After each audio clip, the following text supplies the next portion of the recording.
POCSO കേസിൽ പ്രതിയായ നടൻ കുട്ടിക്കൽ ജയചന്ദ്രന് മുൻകൂർ ജാമ്യമില്ല. കുട്ടിക്കൽ ജയചന്ദ്രന്റെ മുൻകൂർ ജാമ്യാപേക്ഷ ഹൈക്കോടതി തള്ളി. കോഴിക്കോട് കസബ പോലീസ് രജിസ്റ്റർ ചെയ്ത കേസിലാണ് സിംഗിൾ ബെഞ്ചിന്റെ നടപടി. കസ്റ്റഡിയിലെടുത്തുള്ള ചോദ്യം ചെയ്യൽ അനിവാര്യമാണെന്ന് നിരീക്ഷിച്ചാണ് മുൻകൂർ ജാമ്യാപേക്ഷ ഹൈക്കോടതി തള്ളിയത്. കഴിഞ്ഞ ജൂൺ 8-നായിരുന്നു കോഴിക്കോട് കസബ പോലീസ് ജയചന്ദ്രനെ പ്രതിയാക്കി കേസെടുത്തത്. 4 വയസ്സുകാരിയെ നഗരപരിധിയിലെ വീട്ടിൽ വെച്ച് പീഡിപ്പിച്ചുവെന്നാണ് കുട്ടിക്കൽ ജയചന്ദ്രനെതിരായ കേസ്. 5 ജീവപര്യന്തം വരെ ലഭിക്കാവുന്ന കുറ്റമാണ് ജയചന്ദ്രനെതിരെ പോലീസ് ചുമത്തിയത്.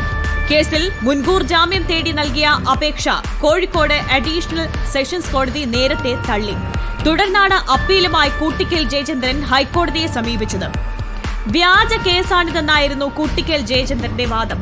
ബന്ധുക്കൾ തമ്മിലുള്ള പകയാണ് കാരണമെന്നായിരുന്നു പ്രതിഭാഗം ജാമ്യത്തിനായി ഉയർത്തിയ വാദം.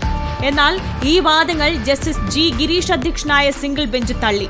പ്രഥമ ദൃഷ്ട്യാ കുറ്റകൃത്യം നിലനിൽക്കുമെന്നാണ് ഹൈക്കോടതിയുടെ നിരീക്ഷണം. കുട്ടിക്കൽ ജയചന്ദ്രനെതിരെ മതിയായ തെളിവുകൾ പോലീസ് ശേഖരിച്ചിട്ടുണ്ടെന്നും സിംഗിൾ ബെഞ്ച് വിലയിരുത്തി.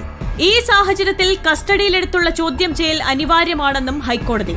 ഫലപ്രദമായ അന്വേഷണത്തിനായി മുൻകൂർ ജാമ്യാപേക്ഷ അംഗീകരിക്കാനാകില്ല എന്നും ഹൈക്കോടതിയുടെ നിരീക്ഷണം.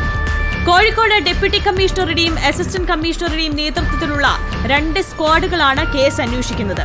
കുട്ടിയുടെ ബന്ധു ജില്ലാ ചൈൽഡ് പ്രൊട്ടക്ഷൻ യൂണിറ്റ് വഴി നൽകിയ പരാതിയെ തുടർന്നാണ് കേസെടുത്തത്. കേസിൽ പ്രതി ചേർക്കപ്പെട്ടതിനെ തുടർന്ന് കുട്ടിക്കൽ ജയചന്ദ്രൻ ഒളിവിലാണ്. പോലീസിലെ ചിലർ പ്രതിക്ക് അനുകൂലമായി പ്രവർത്തിക്കുന്നുവെന്നാണ് നേരത്തെ തന്നെ ഉയർന്ന ആരോപണം. Legal desk reporter.